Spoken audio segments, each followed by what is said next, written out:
Hamoodur Rahman commission के सामने brigadier major Munawwar Khan ने बयान दिया कि 1971 में 11 और 12 दिसंबर की दरमियानी शब जिस रात दुश्मन की फौज हमारे फौजियों पर आग के गोले बरसा रही थी, उसी रात को कमांडर ब्रिगेडियर हयातुल्लाह अपने बंकर में अय्याशी के लिए चंद लड़कियों को लेकर आया था। कमीशन को ब्रिगेडियर अब्बास बेग ने बताया कि ब्रिगेडियर जहांजेब अरबाब, जो के बाद में लेफ्टिनेंट जनरल बने, मुल्तान म्यूनिसिपल कमेटी के चेयरमैन थे, उन्होंने एक सीएसपी अफसर से रिश्वत के तौर पर 1 लाख रुपए का मुतालबा किया। अफसर ने खुदकुशी कर ली और अपने पीछे एक पर्ची पर लिखा छोड़ गया कि ब्रिगेडियर जहांजेब अरबाब ने उससे 1 लाख रुपए का मुतालबा किया, हालांकि उसने सिर्फ 15,000 रुपए कमाए थे। यही जहांजेब अरबाब था जिसने बाद अज़ां बतौर कमांडर साबिक मशरकी पाकिस्तान में ब्रिगेड 57 सिराजगंज में नेशनल बैंक के खजाने से 13.5 करोड़ रुपए लूटे थे। कैप्टन की तहकीकात से ये बात भी सामने आई कि major general Khudadad Khan adjutant general Pakistan army के न सिर्फ मशहूर जमाना जनरल अकलीम अख्तर रानी के साथ नाजायज ताल्लुकात थे, बल्कि उसने मार्शल लॉ के दौरान कई मुकदमात दबाने में जनरल रानी की मावनत भी की। जनरल रानी हमारी हुकूमती तारीख का एक जखीम लेकिन रंगीन बाब थी। उसके सीने में कई राज हाय सरबस्ता दफन है। वो वाहिद औरत थी जो बता सकती थी कि किस किस दौर में उसकी कौन कौन सी मासर हम जोलियों ने ईवान हाय इक्तदार में शराब और शबाब की महाफिल आरास्ता करने की जिम्मेदारी ले रखी थी। वाह अफसोस कि ये राज उनके पैबंदे खाक होते ही रिस्क खाक बन गए। इन जिगरदार और चटखारेदार खवातीन को जनरल न्याजी खुशबूदार देवदासियां कहा करते थे। इन देवदासियों ने इस माशरे और मुमलिकत में पंचतारा अदा फरोशी और हया फरोशी को मुतारिफ करवाया। जनरल रानी पंचतारा अदा फरोशी की बानियों में से एक थी। जनरल याह्या खान के अहद इक़्तिदार में रानी का चर्चा हुआ। राजा रानी की रंगरलियों और चोंचलों की होशरुबा दास्तानें याह्या खान के ऐवान इक़्तिदार से रुखसत होने के बाद मंजर आम पर आईं। रानी और याह्या खान के माबैन गुलो बुलबुल और शमा परवाना का साथ तिलाज़माती ताल्लुक था। याह्या खान बवजू उन पर जान छिड़कते थे। उस दौर की ब्यूरोक्रेसी और सियासत के कई दीगर जर्नैल भी अकलीम अख्तर उर्फ जनरल रानी की चश्मे सुरमगी से शराब इल्तिफात कशीद करते रहे। जनरल रानी की रकाबत अगर किसी से थी तो वो थी मलका तरन्नुम नूरजहां। भुट्टो दौर में जनरल रानी ने अपने डेरे शारे कायदे आजम पर वाक़े इंटरकॉन्टिनेंटल के एक स्वीट में आबाद कर रखे थे। वक्त के हुक्मरान उनके आस्ताने पर जबीन न्याज लेकर हाजिर होते और अपने शरारती मन की मुरादें पाते। घर गवर्नर बने तो इस किस्म की इत्तलात मौसूल होना शुरू हुई कि जनरल रानी की जलवागाहे जमालो विसाल साजिशों का गढ़ बन रही है। नीले आसमान की बूढ़ी आंखों ने इस ताकतवर औरत की दहलीज पर जाने वक्त के कितने आला अफसरान को नासिया फरसाई करते देखा। आसमान ने रंग बदला, हालात ने पलटा खाया, लैलो नहार की गर्दिश ने करवट ली और पंजाब पुलिस हरकत में आई। एक शब जनरल रानी को बमा साजो सामान साजिशगाह से हिफाजती हिरासत में लेकर कोतवाली थाने पहुंचा दिया गया। कोतवाली थाने के हवालात में 20वीं सदी के जहांगीर की ये नूरजहां मज़ारे बेकसी बनी दीदा इबरत निगाह को दावत गौर और फिक्र दे रही थी। अखबारी नुमाइंदों को इतला मिली तो हर कोई भागम भाग कोतवाली पहुंचा। थाने का वसी और अरीज अहाता रिपोर्टर्स और फोटोग्राफर्स की फौज जफर मौज के सामने तंग दामानी का शिकवा करने लगा। बारसूख अखबारी नुमाइंदों को मौसूफा तक पहुंचने की खुसूसी इजाजत दे दी गई।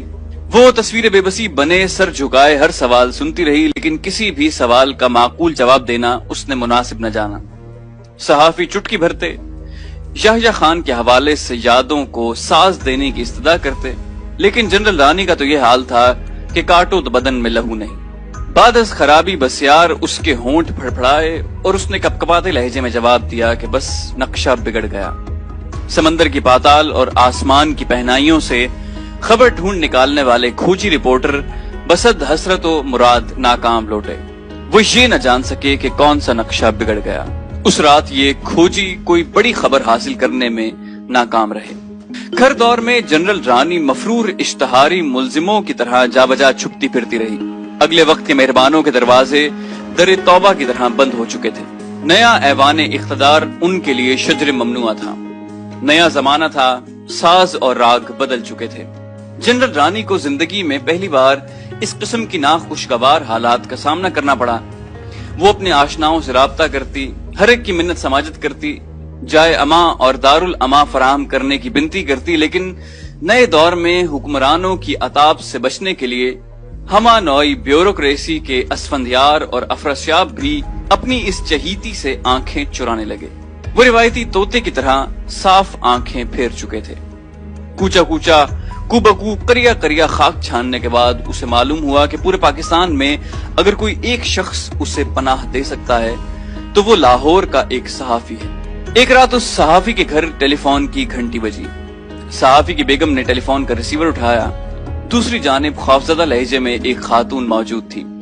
कहने लगी, बेगम साहिबा, मुझे पनाह चाहिए। मैं एक मजलूम खातून हूँ, मुझे जमाने ने धुतकार दिया है।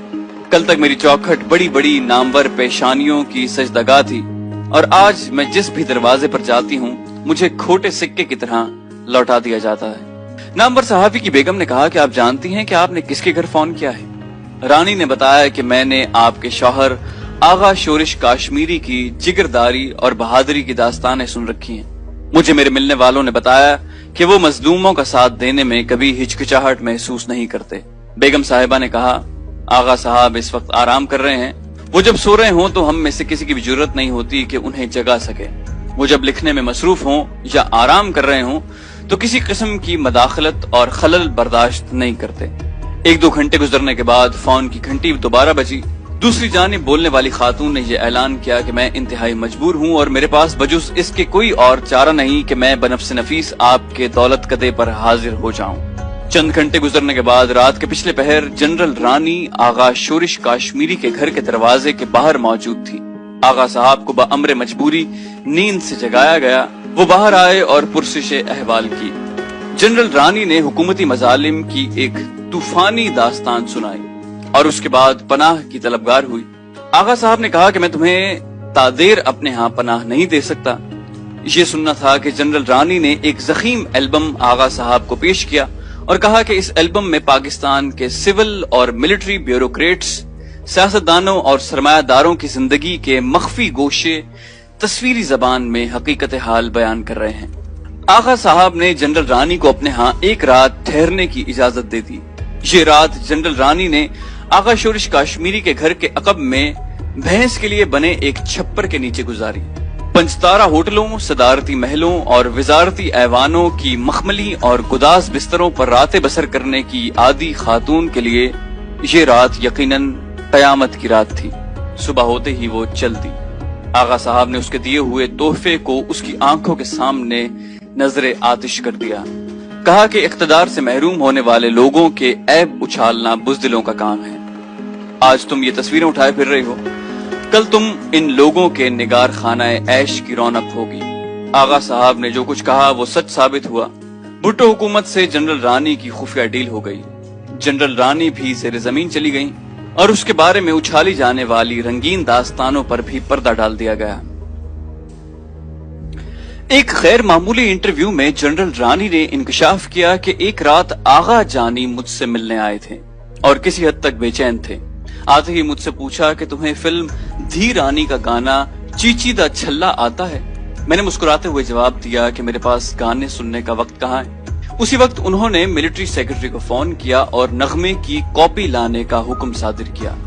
रात के 2 बजे का वक्त था, बाजार बंद थे।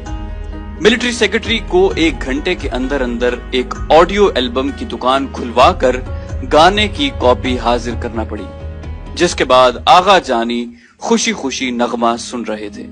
हर दौर किसी न किसी जनरल रानी और उसकी बटालियन की हुक्मरानी का दौर है। जनरल रानी मर चुकी, मगर वो मुतमईन है कि उसकी रूह जिंदा है।